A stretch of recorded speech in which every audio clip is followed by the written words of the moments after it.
I don't really know what NFTs I could buy and how to get that right. But then I've continued to buy NFTs. So I don't know if I've learned a lesson there, or I just want to prove out the thesis that NFTs are lagged assets, and as the ecosystem grows again, more money comes in, then NFTs are like trophy assets. It's really interesting to watch the chart of Rolexes and NFTs. They're like one for one, because nobody's got any spare cash right now in the real economy or the token economy. So these things kind of grind lower because people haven't got money to buy trophy assets. I think the one thing I have done is, last time around, I tried to put a basket together of smaller tokens that were interesting to me. That last time around, whether it was the avalanches or whatever it may be, and just held a basket and thought, let's see if that worked. Didn't really work, actually. I was surprised. Didn't really work as a strategy. So I'm more concentrated than I've ever been.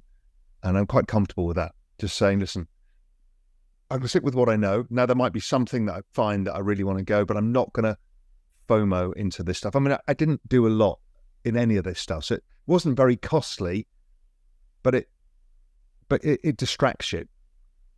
You know, when I look at who made the real money, it's the people who made the concentrated, focused bet and got it right. Or if they were getting it wrong, got out, switched their thesis fast. I'm so scarred from trying to give outlooks, and then, it becomes this obsession that people want to beat you with. So look, I'm very positive. Obviously, I think we go well through new all-time highs. I think the whole ecosystem of crypto, we go from 425 million users where we are today. I think the end of this cycle will be 1 billion users by the kind of use cases we've talked about. Don't forget, we've got CBDCs, stable coins. There's a lot going on still.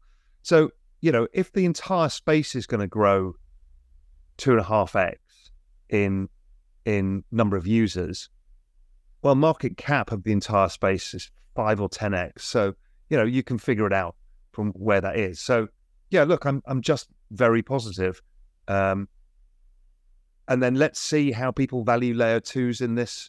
We don't really know how value twos accrue as much value. Do we have to have a massive amount of transactions? In which case, then you need stuff like Ticketmaster with millions and millions and millions of transactions to drive value to those chains, because they batch them and then batch them down to ETH.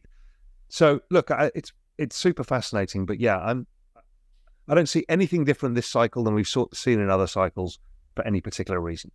Robert Kiyosaki expects Bitcoin to become priceless. When the Fed launches central bank digital currency, Rich Dad Poor Dad author Robert Kiyosaki has predicted that Bitcoin will become priceless when the Federal Reserve launches a central bank digital currency, CBDC. He warned that privacy will be destroyed, emphasizing that Big Brother will be watching.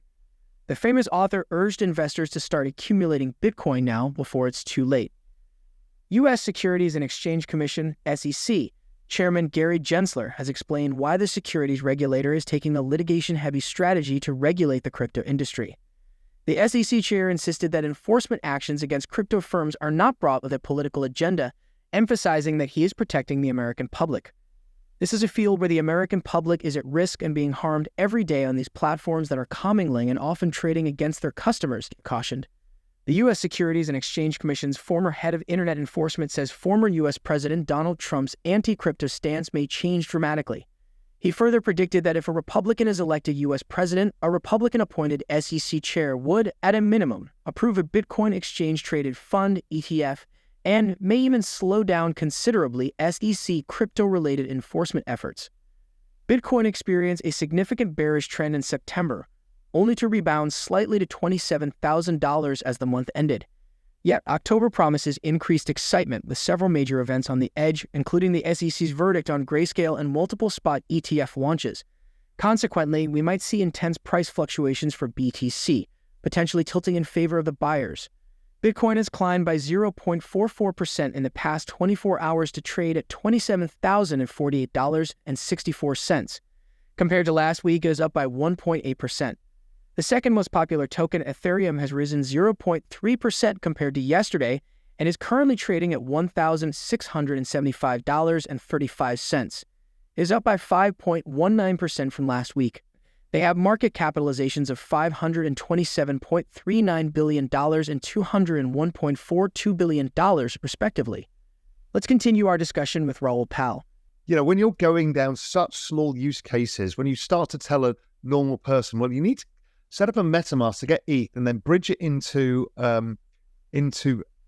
Base, and then you can do. It's like people are like, you're talking to 20 people in the room at that point of a room of 10 million people. I mean, it's ridiculous. Now, the Coinbase people know that. They're not stupid either.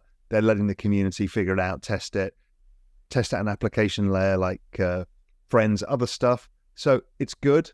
I think it's a net positive at the space. I think Coinbase is just a really good organization. Assets lag the economy. So we talked about at the beginning, hey, house prices are still falling. Yeah, because it lags the economy.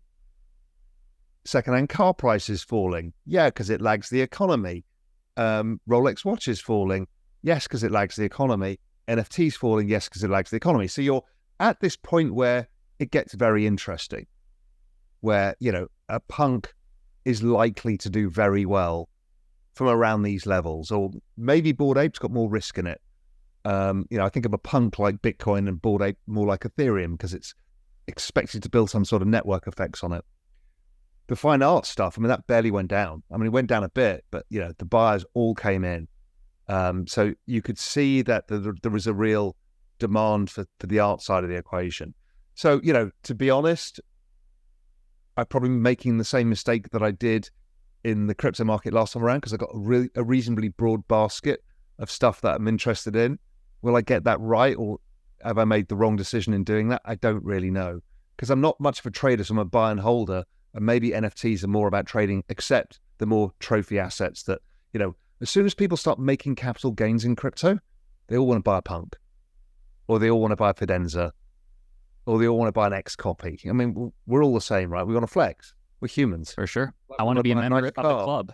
Yeah. Yeah. We want to buy a nice car so we can prove that we've got status. We are ridiculous as humans, but that's what it is. And we're not at that stage yet. So this is much like 2022 was in crypto markets. It's like everybody's giving up. The whole blur thing has screwed up the market. Everyone's being dumped on. No projects can get off the ground. Everyone's getting angry with each other. I'm like, yeah, we saw this last year in the main crypto market.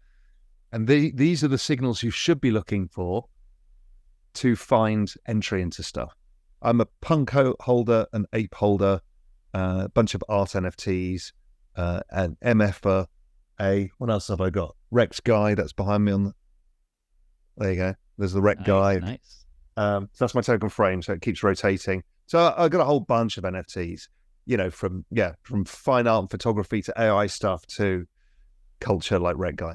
If you enjoyed the video, don't forget to give it a thumbs up and subscribe to our channel for more daily updates. Remember, knowledge is power, and we're here to empower you on your financial journey. Until next time, happy investing.